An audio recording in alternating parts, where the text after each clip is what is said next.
Hello बच्चों, कक्षा 8 में हम एक चर वाले रैखिक समीकरण जो आपका दूसरा चैप्टर है उसको शुरू कर रहे हैं। तो इसको शुरू करने से पहले कुछ पुनरावृत्ति करेंगे। आप जो है चर और अचर राशियों के बारे में जानते हैं। इसके अलावा आप बीजीय व्यंजक भी अच्छी तरह से जानते हैं, भली भांति। तो जैसे कुछ उदाहरण है 5x 2x minus 3 x y z plus x plus y plus z और z प्लस वाई स्क्वायर। तो ये सभी आपके बीजीय व्यंजक हैं। और बीजीय व्यंजक के बाद आपने 7th में समीकरण भी पढ़े, जैसे 5x इक्वल टू 25 है, 2x माइनस 3 इक्वल टू 9, या 2y square plus 5/2 equal to 37/2। तो ये सब जो है समीकरण है। समीकरण क्यों है? क्योंकि इनके बीच में समता का चिन्ह है। ठीक है, तो ये सब आपने पहले पुनरावृत्ति इसकी की है, मैंने पढ़ा हुआ है। क्योंकि अब हम आगे आते हैं। देखो, जो बीजीय व्यंजक हमने पढ़े वो उनमें जो चर थे वो एक्स वाई जेड के रूप में हमने जो अभी एग्जांपल लिए थे, तो यानी कि एक से अधिक उसमें चर थे। और इसके अलावा उसमें चरों की घात भी, जो पावर थी ऊपर से, वो अधिक थी। किसी में 2 थी, किसी में 3, कोई 1 वाला भी था। तो जो एक घात वाला जो चर होगा, चर पद है, जो व्यंजक जिसमें अधिकतम घात 1 है, तो वो रैखिक समीकरण के रूप में हम उसको पढ़ेंगे। वो रैखिक समीकरण कहलाएगा आपका।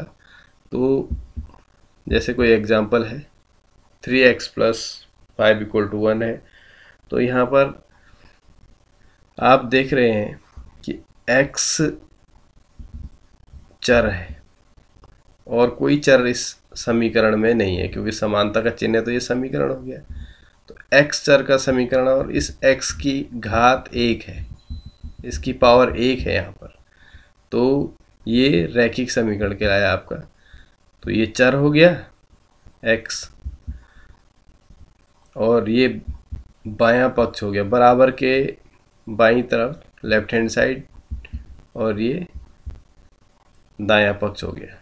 ठीक है, और बीच में ये आपका समता का चिन्ह आ गया। तो ये आपकी एक रैखिक समीकरण है। ठीक है, अब इस रैखिक समीकरण को हमने हल करना है। तो कैसे हम रैखिक समीकरणों को हल करेंगे? एक एग्जाम्पल है आपके पास, 5x प्लस 3 इक्वल टू 18। तो इसको समझने के लिए एक सरल सा एग्जाम्पल मैं आपको बता रहा हूँ।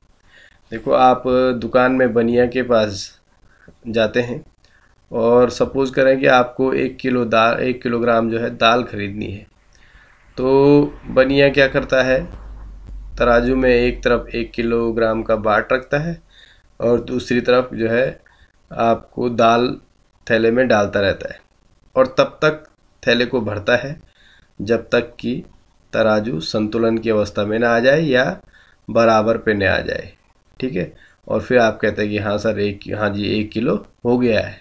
तो बस यहीं पर यही बात समझनी है हमको कि समीकरण हमेशा संतुलन की अवस्था में रहेगी, और इसलिए हम उसको बराबर के चिन्ह से दिखा रहे हैं। यानी कि बायां पक्ष और दायां पक्ष हमेशा क्या होगा, बराबर रहेगा। और हमारा प्रयास भी ये रहेगा कि हम उसको हल करते समय इन दोनों पक्षों को बराबर करने का ही प्रयास करेंगे।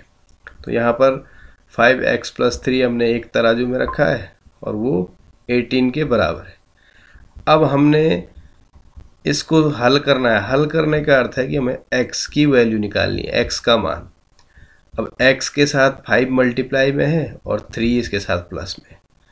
तो हमें कोशिश ये करनी है कि x के साथ जो अन्य अचर पद हैं या फिर कोई अचर गुणांक है, उनको हटाना है।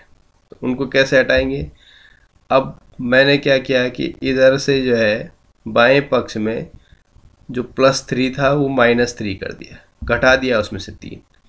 और अगर मैं तराजू में एक तरफ से वज़न कम कर दूं तो आप समझ सकते हैं कि तराजू ऊपर की ओर चला जाएगा। तो यहाँ पर ये असंतुलन की अवस्था आ गई, और हमने हर बार क्या करना है, समीकरण को संतुलन की अवस्था में रखना है। तो यहाँ 3 घटा दिया हमने, समीकरण असंतुलित हो गई।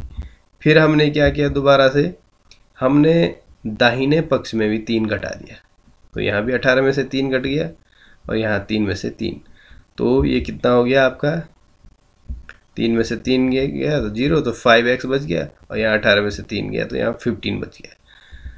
5x इक्वल टू 15, और ये तराजू फिर से जो है संतुलन की अवस्था में आ गया है, क्योंकि हमने दोनों जगह से बराबर चीज़ें कम की। फिर से हमको इसको संतुलित करना है। x के साथ 5 का गुणा था, तो 5 से हमने इसमें भाग दिया। 5 से भाग देने से क्या होगा कि 5 1 जा 5, 5 5 कैंसिल हो जाएगा, यहाँ केवल x बच जाएगा।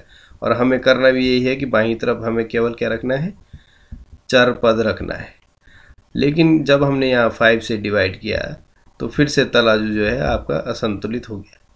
इसलिए जो है यहाँ हमने 5 का डिवाइड किया, तो यहाँ दाहिने पक्ष में भी हमें 5 से डिवाइड करना पड़ेगा। और जब यहाँ 5 से डिवाइड किया तो ये आपका जो है समीकरण संतुलित हो गया। 5 से 5 कैंसिल हुआ था तो यहाँ x बचा, और यहाँ 15/5 था तो 5 3 जा 15 हो गया। तो इस प्रकार से हमने x की वैल्यू 3 निकाल दी और समीकरण को हल कर दिया। तो आपने अगर इसके स्टेप वाइज देखा होगा शुरू से, तो हमारे पास 5x + 3 = 18 था। इस +3 को हटाने के लिए हमने -3 किया, तो 3 में से 3 माइनस हो गया, यहाँ केवल 5x बचा। और इसलिए संतुलन में लाने के लिए 18 में से भी हमने 3 घटा दिया, तो ये 15 हो गया। तो 5x = 15 हो गया। अब इस x के साथ 5 मल्टीप्लाई में था, तो 5 का डिवीजन किया हमने 5 से, तो 5 1 जा 5 हो गया, तो 1x यानी कि x बचा, और 15/5 यानी कि 5 3 जा 15, तो x बराबर 3 बचा। तो इस प्रकार हम जो है समीकरणों को हल कर सकते हैं। यहाँ पर +3 है, हो सकता है यहाँ पर -3 होता, तो अगर यहाँ -3 है तो हम यहाँ +3 कर देते, यहाँ बढ़ा देते, यहाँ +3 करते तो यहाँ भी +3 करना पड़ता। अर्थात समीकरणों को संतुलन में रखने के लिए हमको जो संक्रिया हम बाईं तरफ कर रहे हैं समीकरण के, वही हमें दाहिनी तरफ भी करनी है।